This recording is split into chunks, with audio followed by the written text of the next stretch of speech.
Hello everyone, আসসালামু আলাইকুম। আশা করি সকলে ভালো আছেন এবং সুস্থ আছেন। তো বন্ধুরা, বরাবরের মতো প্রতি শুক্রবারে না সাপ্তাহিক পত্রিকা নিয়ে আপনাদের সাথে বিস্তারিত আলোচনা করার জন্য হাজির হয়েছি। মূল কথা হচ্ছে, গত এক সপ্তাহে যে সমস্ত সরকারি বেসরকারি কোম্পানির চাকরির বিজ্ঞপ্তি দেওয়া আছে, প্রত্যেকটা সার্কুলার কিন্তু এই সাপ্তাহিক পত্রিকাতে দেওয়া আছে। এখানে 4টা পেজ থাকে। গত এক সপ্তাহে যাবতীয় সার্কুলার নিয়ে আলোচনা করব। অবশ্যই শেষ পর্যন্ত ভিডিও দেখার জন্য চেষ্টা করবেন। তো এবারে চাকরি পত্রিকাটি প্রকাশ পেয়েছে 18 জুলাই 2025 তারিখে। 18 জুলাই 2025 তারিখে সাপ্তাহিক পত্রিকা। তো এখানে আমি প্রত্যেকটা সার্কুলার নিয়ে আলোচনা করব। এখানে শুরু থেকে যদি আসি, দেওয়া আছে যে বাংলাদেশ ক্ষুদ্র ও কুটির শিল্প কর্পোরেশন, বাংলাদেশ ক্ষুদ্র কুটির শিল্প কর্পোরেশন, যেখানে পদসংখ্যা দেওয়া আছে 185 জন, পদসংখ্যা দেওয়া আছে 185 জন। এখানে আপনারা বিভিন্ন পদে আবেদন করতে পারবেন। এখানে উচ্চতর শিক্ষাগত যোগ্যতা অনুযায়ী আবেদন করা যাবে এবং নিম্নতর শিক্ষাগত যোগ্যতা অনুযায়ী আবেদন করা যাবে, অর্থাৎ সব ধরনের কিন্তু পদসংখ্যা এখানে দেওয়া আছে। তো এখানে দেওয়া আছে বাংলাদেশ ক্ষুদ্র ও কুটির শিল্প কর্পোরেশনের নিয়োগটি, যেখানে 185 জন লোক নিয়োগ করা হবে। তারপর দেওয়া আছে তথ্য ও সম্প্রচার মন্ত্রণালয়, তথ্য ও সম্প্রচার মন্ত্রণালয়, পদসংখ্যা দেওয়া আছে 177 জন। এখানে আপনারা বিভিন্ন পদে আবেদন করতে পারবেন, অফিসার থেকে শুরু করে। এখানে দেওয়া আছে মোটর মেকানিক, দেওয়া আছে স্টোর অ্যাসিস্ট্যান্ট, দেওয়া আছে ঘোষক, দেওয়া আছে হিসাব সহকারী, দেওয়া আছে অফিস সহকারী কাম কম্পিউটার মুদ্রাক্ষরিক, দেওয়া আছে ড্রাইভার, দেওয়া আছে সাউন্ড মেকানিক, দেওয়া আছে ঊর্ধ্বতন কণ্ঠশিল্পী, দেওয়া আছে সার্টিফিকেট কাম কম্পিউটার অপারেটর। তো তথ্য ও সম্প্রচার মন্ত্রণালয়, এখানে 177 জন লোক নিয়োগ করা। তারপর দেওয়া আছে বাংলাদেশ কৃষি বিশ্ববিদ্যালয়, বাংলাদেশ কৃষি বিশ্ববিদ্যালয়ে পদসংখ্যা দেওয়া আছে 26 জন। এখানে আপনারা বিভিন্ন পদে আবেদন করতে পারবেন। এখানে সাপ্তাহিক পত্রিকাতে এখানে কিন্তু 10টা জেলা প্রকাশ করা হয়েছে, জেলা যেখানে জেলা প্রশাসকের কার্যালয় নির্বিজ্ঞপ্তি প্রকাশ পেয়েছে। যেমন এখানে দেওয়া আছে জয়পুরহাট, দেওয়া আছে কুড়িগ্রাম, দেওয়া আছে এখানে দেওয়া আছে যে আপনার নিচে দিকে রংপুর দেওয়া আছে, তারপর দেওয়া আছে ঢাকা, তারপর দেওয়া আছে কুষ্টিয়া, তারপর দেওয়া আছে মুন্সিগঞ্জ, দেওয়া আছে নারায়ণগঞ্জ এবং চতুর্থ পেজে কিন্তু অন্য অন্য জেলা কিন্তু দেওয়া আছে। তো এখানে দেওয়া আছে জেলা প্রশাসক কুড়িগ্রাম, যেখানে 41 জন লোক নিয়োগ করা হবে। শুধুমাত্র কুড়িগ্রাম জেলা স্থায়ী বাসিন্দাগণ আবেদন করতে পারবেন। তো এখানে বিভিন্ন শিক্ষাগত যোগ্যতার মান অনুযায়ী আবেদন করতে পারবেন। এখানে বেশিরভাগ পদগুলো কিন্তু এসএসসি এইচএসসি অনার্স ডিগ্রি পাশে আবেদন করতে পারবেন। জেলা প্রশাসক কুড়িগ্রাম, যেখানে 41 জন লোক নিয়োগ করা হবে। বাংলাদেশ সেনাবাহিনীতে বিজ্ঞপ্তি প্রকাশ পেয়েছে, অর্থাৎ এখানে দেওয়া আছে যে 86তম বিএমএ স্পেশাল এএমসি কোর্সের বিজ্ঞপ্তি প্রকাশ পেয়েছে। বিস্তারিত দেখে আবেদন করতে পারবেন। তারপর সিভিল সার্জন জয়পুরহাট, এটাও কিন্তু জেলা প্রশাসকের কার্যালয়ে একটা বড় একটা বিজ্ঞপ্তি, অর্থাৎ এখানে জেলা পর্যায়ে আপনাকে চাকরিটা করতে হবে।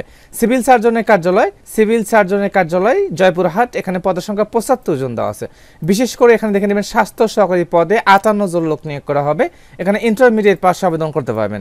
তারপরে জেলা প্রশাসক মুন্সিগঞ্জ, জেলা প্রশাসক মুন্সিগঞ্জ, যেখানে 29 জন লোক নিয়োগ করা হবে। এখানে বিস্তারিত দেখে আবেদন করতে পারবেন। তারপরে দেওয়া আছে এখানে নিচের দিকে আসলে দেখা যাচ্ছে যে জেলা প্রশাসক কুষ্টিয়া দেওয়া আছে। জেলা প্রশাসক কুষ্টিয়াতে 23 জন লোক নিয়োগ করা হবে। 5টা পদ দেওয়া আছে, বাবুর্চি, বেয়ার্ডার, মালি, পরিচ্ছন্নতা কর্মী, নিরাপত্তা প্রহরী। তো জেলা প্রশাসক কুষ্টিয়া বরাবর আবেদন করতে পারবেন। তারপরে দেওয়া আছে জেলা প্রশাসক নারায়ণগঞ্জ, পদসংখ্যা 14 জন দেওয়া আছে। এখানে আপনারা বিভিন্ন পদে আবেদন করতে পারবেন। তারপর দেওয়া আছে জেলা প্রশাসক রংপুর, রংপুর জেলা স্থায়ী বাসিন্দাগণ আবেদন করতে পারবেন। পদসংখ্যা দেওয়া আছে 18 জন। এখানে আপনারা সর্বমোট যে পদগুলো দেওয়া আছে খুবই গুরুত্বপূর্ণ পদ, এখানে কিন্তু আপনার 10-15টার মতো পদসংখ্যা দেওয়া আছে। বিস্তারিত দেখে আবেদন করতে পারবেন। তারপর দেওয়া আছে জেলা প্রশাসকের কার্যালয় ঢাকা, যেখানে অফিস সহকারী কাম কম্পিউটার মুদ্রাক্ষরিক পদে 15 জন লোক নিয়োগ করা হবে। জেলা প্রশাসকের কার্যালয় ঢাকা, পদসংখ্যা 15 জন দেওয়া আছে। অফিস সহকারী কাম কম্পিউটার মুদ্রাক্ষরিক 15 জন, ইন্টারমিডিয়েট পাশে আবেদন করতে পারবেন। তারপরে দেওয়া আছে এলপি গ্যাস লিমিটেড, পদসংখ্যা 9 জন দেওয়া আছে। বাংলাদেশ সিভিল সার্ভিস প্রশাসন একাডেমি, পদসংখ্যা 15 জন দেওয়া আছে। বিস্তারিত দেখে আবেদন করতে পারবেন। বন্ধুরা, দেখতে পেলেন এখানে সাপ্তাহিক পত্রিকাতে যে সমস্ত বিজ্ঞপ্তি প্রকাশ পেয়েছে, সেগুলো বিজ্ঞপ্তি কিন্তু প্রত্যেকটাই কিন্তু বোঝা যাচ্ছে যে জেলা প্রশাসকের কার্যালয় বিজ্ঞপ্তিগুলো একটু বেশি। তারপরে দেখেন তার পরবর্তী পেজে যদি আসি, এখানে দেওয়া আছে বাংলাদেশ ক্ষুদ্র কুটির শিল্প কর্পোরেশন, অর্থাৎ প্রথম পৃষ্ঠার পরে এখানে কিন্তু আপনার অসংখ্য পদ দেওয়া আছে। বিস্তারিত দেখে আবেদন করতে পারবেন। বাংলাদেশ বিমান বাহিনীতে বিজ্ঞপ্তি, অফিসার ক্যাডেট হিসেবে যোগ দিন কোর্সে বিজ্ঞপ্তি প্রকাশ পেয়েছে। কিশোরগঞ্জ বিশ্ববিদ্যালয়, কিশোরগঞ্জ বিশ্ববিদ্যালয়ে পদসংখ্যা 15 জন দেওয়া আছে। বিস্তারিত দেখে আবেদন করতে পারবেন। মাধ্যমিক ও উচ্চ মাধ্যমিক শিক্ষা বোর্ড দিনাজপুর, পদসংখ্যা 5 জন দেওয়া আছে। বিস্তারিত দেখে আবেদন করতে পারবেন।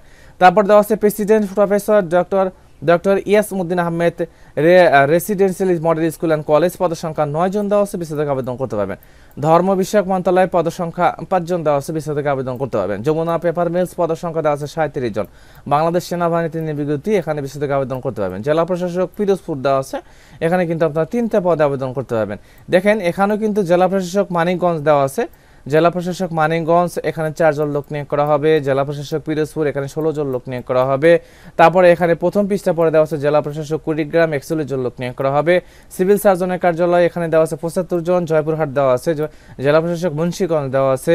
তারপরে দেওয়া আছে জেলা প্রশাসক ঢাকা দেওয়া আছে, জেলা প্রশাসক রংপুর দেওয়া আছে, জেলা প্রশাসক নারায়ণগঞ্জ দেওয়া আছে, জেলা প্রশাসক কুষ্টিয়া দেওয়া আছে। দেখেন প্রত্যেকটা কিন্তু ভালো নিয়োগ বিজ্ঞপ্তি, অর্থাৎ জেলা পর্যায়ে যে সমস্ত নিয়োগ বিজ্ঞপ্তি প্রকাশ করা হয় এই সমস্ত নিয়োগ বিজ্ঞপ্তি আপনারা যারা আবেদন করতে ইচ্ছুক অবশ্যই আবেদন করে নেবেন। এটা কিন্তু নিজ জেলাতেই আপনার চাকরি পরীক্ষাও দিতে পারবেন এবং নিজ জেলাতে কিন্তু চাকরিটা করতে পারবেন খুব সুবিধার মধ্যে। কিন্তু আপনারা এখানে কিন্তু আবেদন প্রেক্ষিতে নিয়োগ শেষ পর্যায়ে কিন্তু আপনারা চলমান ভালোভাবে করতে পারবেন। তারপরে এখানে দেখা যাচ্ছে এখানে আপনার 18 জুলাই 2025 তারিখে যে সমস্ত নিয়োগ বিজ্ঞপ্তি প্রকাশ করা হয়েছে এই সমস্ত নিয়োগ বিজ্ঞপ্তি ব্যতিরেক এখন দৈনন্দিনভাবে যে সার্কুলারগুলো প্রকাশ করা হয় প্রত্যেকটা সার্কুলার কিন্তু আমাদের চ্যানেলে দেওয়া হয়।